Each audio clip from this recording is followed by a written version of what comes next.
Hello everyone, welcome back to another video. A lot to get through in this one, but as ever, if you're new here, please don't forget to like, comment, and subscribe. I've had quite a busy 2-3 days. We was at the Fury Matmadov press conference and weigh-in. You can see like the behind the scenes of the vlog that I uploaded yesterday. But I just wanted to come on here, debrief some of my thoughts on Saturday night because it was quite eventful. It was quite an enjoyable night of boxing. Who did we have first? Fraser Clark against Justice Hooney. I mean, that was a fight that both men had to win, I guess, to resurrect their careers. Justice Hooney coming off that defeat to um, Fabio Wardley at the Ipswich Stadium. I mean, the manner in which he lost might have hurt him a little bit more, considering he was winning every single minute of that fight. He was boxing Wardley's head off. He was really going in and out of range, but just got caught with that one punch, and I guess that's all it takes in the heavyweight division, and that's a big part of why Fabio Wardley is where he's at. The punch power that he possesses, and also the studious work that he does with Ben Davison and the Ben Davison Performance Centre. Fraser Clark coming off that defeat to Jamie TKV for the British title. I guess this was a fight that it was on a big platform, Netflix, a big main event, Tyson Fury against Matmadov, and this was really his sort of test to see how good he really is. And although he lost, I thought he acquitted himself very well. I thought he looked a lot more durable than he did maybe under his previous trainer.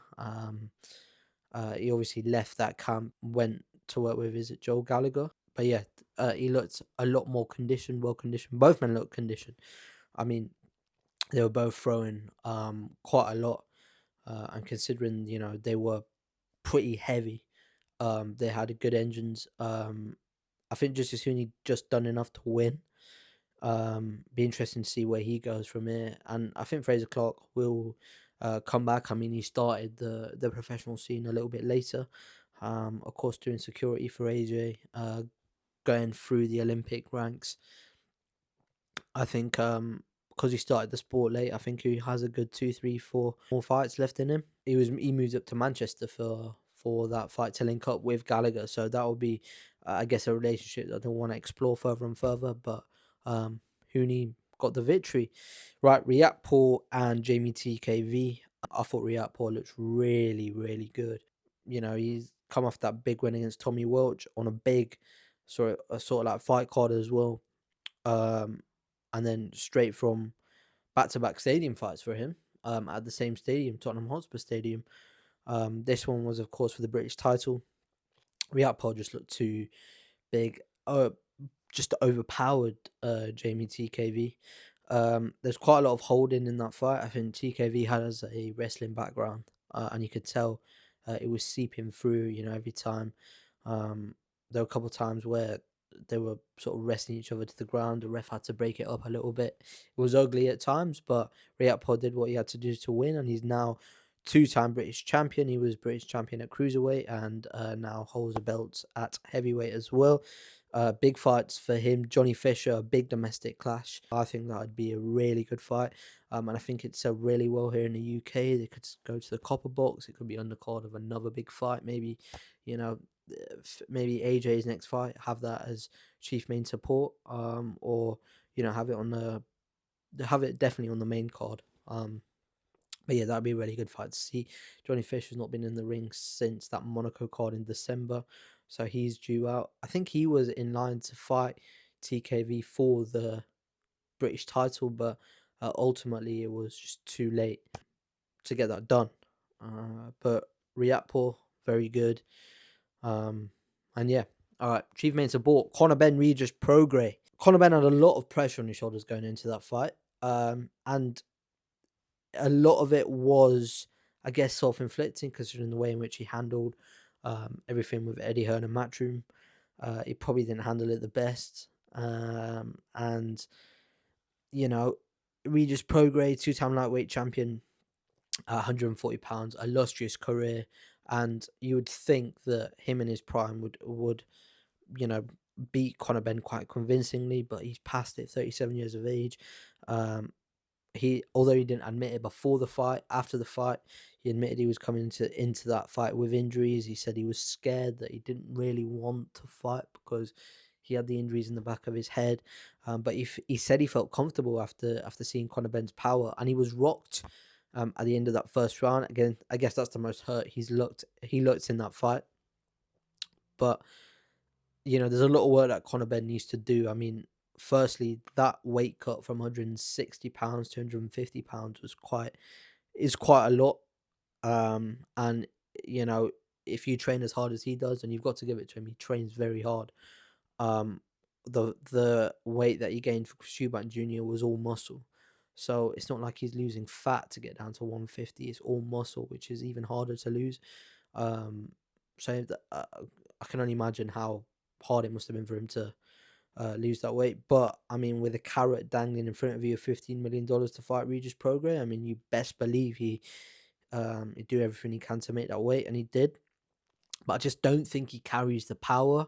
I don't think he has the amateur background. I don't think he has the rounds to beat the likes of even Josh Kelly. Who's he calling out? Ryan Garcia, Romero, Haney. I don't think he beats any of them. Being brutally honest, I don't think he has the. Yeah, I don't think he has the power to. Um, he's a good fighter. He shows he can, go 10 rounds with a former champion, but that champion was shot to bits, and it wasn't as though Prograis was hurt at any point in that fight. He just seemed to be able to use his experience to sort of like outman Conor Benn and just get through the fight relatively comfortably. Um, yeah, I think Ben really needs to consider whether he wants to fight Ryan Garcia next, because if he does and he loses in pretty convincing fashion, then what? Um, I guess the purses as well are another thing. Like, you demand 15 million for Regis Prograis. How much do you demand for a fighter like Ryan Garcia or even Josh Kelly? Um, he'd probably be looking for 25, 30 million, and considering the Tottenham Hotspur Stadium, although they said it was sold out, you know, talking to a couple of people there, I mean, a lot of the parts were covered, so I don't think that event sold very well at all, and they must have made a big loss on that event. So I don't think anyone who's financially astute will pay the kind of money that Conor Benn is demanding. No way. So it'd be interesting to see who he goes from here, and be interesting to see who they pick, because whoever they pick, I think he's number one in the WBC rankings to fight Ryan Garcia. So if they pick a Ryan Garcia, I don't think he wins, and then be interesting to see where he goes from here. Um, I guess if he gives Garcia a big fight, and he really sticks it on him, and it's a very entertaining fight to watch. They can play off that. But if it's a shutout and Garcia just knocks him out in 2 or 3 rounds, where does he go from here? Every fight that Conor Benn fights, especially from now until then, never mind before, from now until when he retires, big pressure on those broad shoulders. Um, but yeah, and as for Regis Prograis, quickly he announced his retirement from the sport.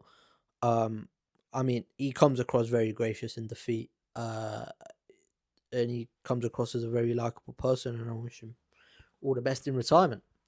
And then finally, Tyson Fury, Arsenal bet Magomedov. It was a good performance from Tyson. I thought it took a couple of rounds for him to really get his distance. Magomedov was coming in, lunging, sort of trying to land those bombs, those overhand rights. And they caught Tyson Fury a couple of times, but I guess Fury weathered the storm and was able to jab. He jabbed his way to victory, basically. Couple of uppercuts, left hooks, check left hook. He hit him with a couple of times that looked really good. Um, and yeah, I think many people might have thought that he would have got Magomedov out of there. But 16 months out of the ring, 12 rounds banked in the bag on a big stadium fight. I don't think he'd be too displeased with that. And as for the shenanigans afterwards, I thought it was quite unjust on Anthony Joshua and Eddie Hearn to call them out in that way, considering what AJ's gone through.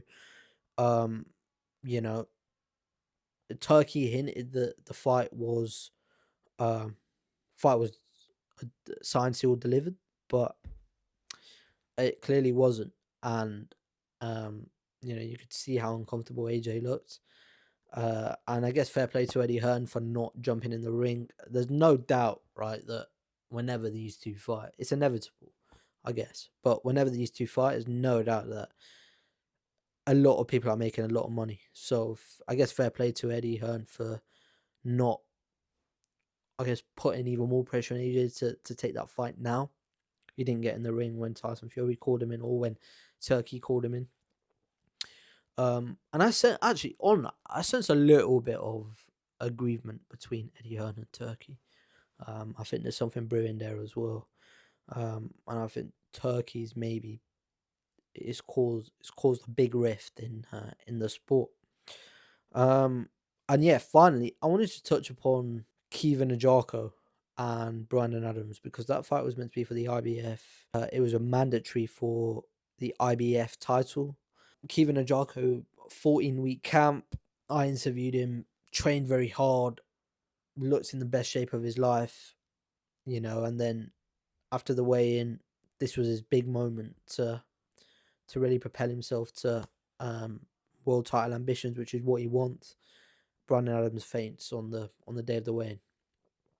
So look, I think it just goes to show how hard boxing is compared to other sports. You can do everything right, but you get hit with something like that. And in the sport, like, you've seen it with Moses Town, Jermaine Franklin, great example.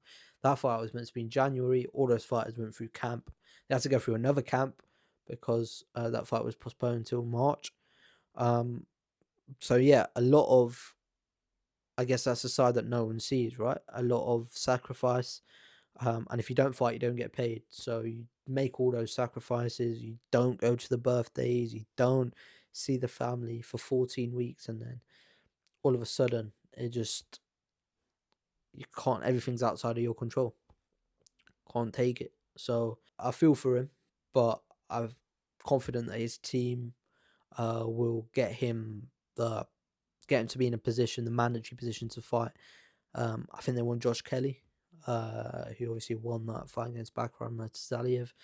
So, I guess maybe we can see Josh Kelly, Kevin Ajako, in a big stadium fight in the summer, or in Belfast. But yeah, I just feel for, I guess, fighters who've gone through all that and then haven't been able to perform due to no fault of their own.